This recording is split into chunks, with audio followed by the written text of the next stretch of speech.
Usapang Canva. Trabaho Talks with Baus. And Gladys. Hi everyone, it's me Gladys, your Canvarkada, and today with me is Baus Rufo. Welcome, Baus! Hello mga Canvarkada! I'm so excited to be here. Exciting naman talaga ang show natin today, Baus, dahil marami tayong pakulo in this episode. So if you can spot the Canva jeeps popping up on your screens, pero hindi namin sasabihin kung ilan, kung saan, at kung kailan sila magpa-pop out. Watch till the very end to know what it's for. For now, let's start the show. Excited ako sa ating chikahan for today. Yan. Can you though tell us a little bit about yourself for those who aren't familiar with you yet? Of course. So hello, ako po si Baus Rufo. I am a multi-passionate, multi-hyphenate. So I'm a comedian, content creator, host, show producer, digital strategist, all rolled into one package. And who knows, I might just be your food delivery guy next time. Kung ikaw naman ang food delivery guy, everyday na ako order. Not that hindi ako everyday na nag-order ngayon. Pero dahil dyan, we want to know more about all of that with a quick round of whiteboard wordplay. Ready ka? Game! We will start with a word and then you just tell us the first thought that comes into your mind. You ready? Let's start? Alright, let's go! Okay, so your first word, Baus, is beginning. The word I can think of is brainstorming. Mm. Okay. I say brainstorming because I actually started out as an account manager in advertising. Yeah. And sa advertising, laging may brainstorming. And every campaign, every idea starts or begins with brainstorming. Yeah. I actually spent about 9 years in advertising. Wow, 9 close to a years. decade before I decided to go freelance and pursue my creative pursuits. Now that you change your paths to utilize so many of your talent, alam ko making people laugh is one of it. So ang next word ko for you, Baus, is comedy. For comedy, my word is observation. Because kaming mga comedians, actually every joke starts with an observation. Something interesting, something that might have offended you, something na kinilig ka. It need not be funny agad or be in a joke structure. So you start with that observation first and then you do wordsmithing to turn it into a joke. Okay, now, Baus, alam ko marami kang ginagawa, no? But one of them, dahil I follow you on social media, I know that you are a content creator. So your next word is content creation. My word is value. Wow, why value? And I feel like my advertising training very much informed this. You know, I was trained na as brands, you are there to make sure that you enrich your customer or your audience's life. So you do not want to waste their precious time. So as much as possible, you add value to whatever it is they're doing.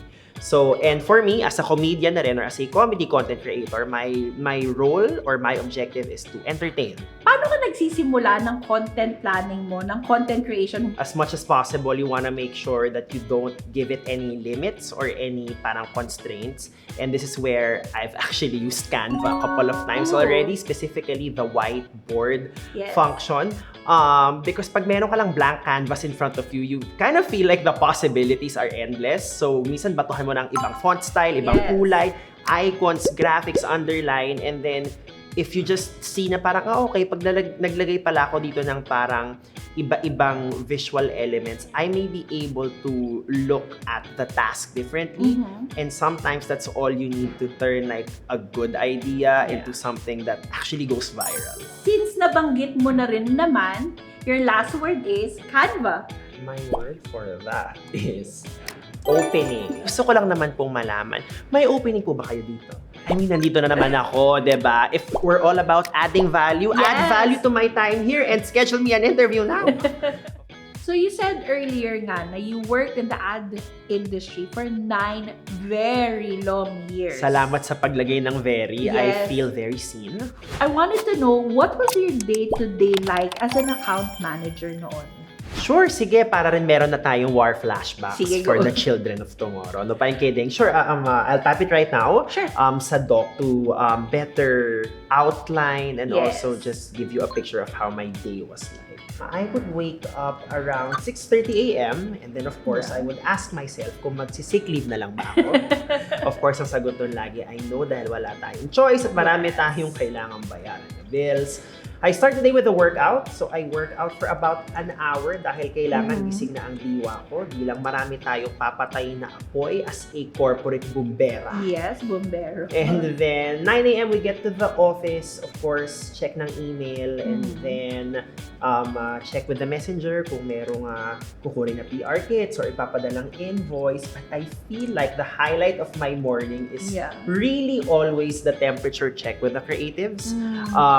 Kasi kailangan kong malaman kung good mood ba sila para alam ko kung pwede ko ba silang tambakan ng trabaho after lunch. So then 12 o'clock, lunch, and then 1 o'clock, lunch part 2, of course.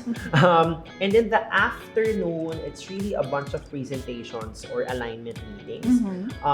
But of course, nakadepende sa hapon na yun kung babalik pa ako sa office ulit in the evening to revise yung mga decks. And actually, if you think about it, I should have used Canva during this time. Baka mas napaaga yung uwi ko. Or baka na-approve agad yung mga presentation in one pass. Because sometimes it really just takes the right template for somebody to like fully grasp your idea. So yeah, that's a very dynamic day for an advertising warrior. You make it sound so fun and interesting kahit na I'm sure pagod na pagod ka nun. So thank you for sharing your day-to-day as an accounts manager. Salamat din. Now that we have your past on a doc, gusto naman namin makita yung present mo on a presentation. Gusto mo yan? Ganon! Thanks to the magic of docs to decks. Isa pa yan ha. Sino nagsulat yan? In fairness. Baus, we want to know more about where you are now in life. Right now, I'm in the thick of creating content about the dynamic world of corporate and also, doing a lot of shows, stand-up, improv, and also producing mga drag shows that provides much more color into my life. So I guess in summary, kung saan ako kailangan mag-song and dance number ng universe for that day, andun po ako. Meron ka bang mga crazy big goals? May mga gusto ka pa bang gawin? Actually, akala ko big na ako mag-set ng goals, pero itong si Canva, pinupush pa ako to make it crazy. I do see myself continuing to make people laugh and, just keep bringing them joy, whether that be headlining my own stand-up show. That's really part of my bucket list, and that's I do feel like that's on the horizon for me. Or being a corporate clown on social media, producing shows, whether it's my own stand-up or improv or drag shows. I just want to keep bringing a little laughter. I personally appreciate you opening your heart, your life to us dito sa presentation na ginawa mo. I mean, sabi nila rage, so rage game. Yay! Thank you, Baus! Hi, Canvercado! Just taking a quick break to share whiteboards, docs, and presentations with you. Scan the QR code or click the link in the description to try our free Learn and Play workbooks. Exciting, diba? Now, back to the video! Thank you so much for sharing your story with us, Baus. Pero, before we say goodbye, we have one last thing from Magic Right. Pwede mo na siyang i-access using the Canva Assistant. So, you'd see that button in the lower right side of your screen. And then, you can type any request or question that you would have for Magic Right. In the spirit of my dramatic email readings, ito. Write me a funny out-of-office email. Tignan natin kung anong sagot niya. Oh Ayan na, ang my bilis! God. Subject, I'm out like a light bulb. Ang ganda! Greetings! Thank you for your email. I'm currently out of the office taking a much-needed break from the world of spreadsheets and endless meetings. But don't worry, I haven't forgotten about you. I just can't respond right now because I'm too busy sipping margaritas on a tropical island. Yes! Hashtag sana all. Hindi ko kasama yun. Meron pa. If you need immediate assistance, please contact my colleague who will be happy to help you. Otherwise, I'll respond to your email as soon as I'm back in the office. Until then, I'll be enjoying the sun, sand, and sea, and probably a few too many cocktails. In fairness. Okay, so This is- lagi ka na bang maggagamit ng Yeah, magic medyo eye? ang dami ko nakuha inspiration right now in terms of like how to use this. Maraming salamat sa nakakatuwang kwentuhan, Baus. Thank you for having me, Gladys. This was so fun. Sobrang nag-enjoy ako. But before we end, nakita nyo ba kung ilan ang Canva Jeeps sa episode na ito? If you didn't, you can rewatch this episode and count them all dahil may malaking sorpresa ang mga makakapagsabi kung ilan. Just go to our Facebook page today to see what surprises are in store para sa mga makakatamang sagot. At syempre, don't forget to like, comment, subscribe, and hit the notification bell for all things Canva Philippines. Thank you again, Baus ha! Thank you for having me, Canva. Bye!